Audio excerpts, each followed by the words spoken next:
నీ ఎమ్మెల్యే సార్ది మన ఊరు అన్నట్టే గాని ఏం పని చేయడరా మన ఊరికి. మంత్రి సారు మన ఊరు అల్లుడు అన్నట్టే గాని ఓ బడి కట్టియలే గుడి కట్టియలేదుల్లా అంటుంటారు. వాజీవే మనోళ్ళు అంత పెద్ద పదవిలుంటే ఎంతో చేయాలనే ఆశ ఉంటది కదా ఎవ్వలకైనా, లేదంటే మాట వస్తుందా ఏ హగో గందుకే సీఎం సరుగ్గి కార్యం పెట్టుకుండు సొంత ఇలాకాల.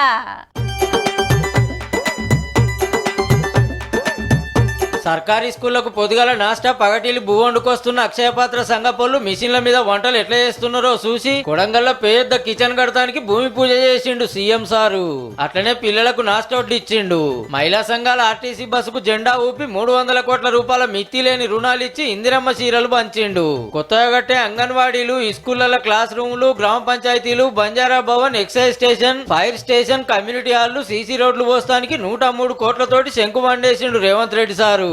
అదాని అంబానీలను కాదు మా ఆడబిడ్డల్ని ఈ రోజు సోలార్ పవర్ ప్లాంట్లకు యజమానులను చేసి కొడంగల్లో 5,000 కోట్లతోటి కడుతున్న ఎడ్యుకేషన్ క్యాంపస్ తోటి మస్తు ఫాయిదా అవుతుందట.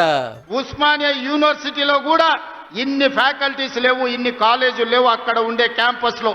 కానీ అదే కొడంగల్లో ఈనాడు వాటన్నిటినీ ఒకే ప్రాంతంలో కేంద్రీకరించి, అంతేకాదు చెప్పున్నే పట్టాలు వరిసి కొడంగల్ పబ్లిక్ కు రైలు కూతిన పెడతారటుల్లో.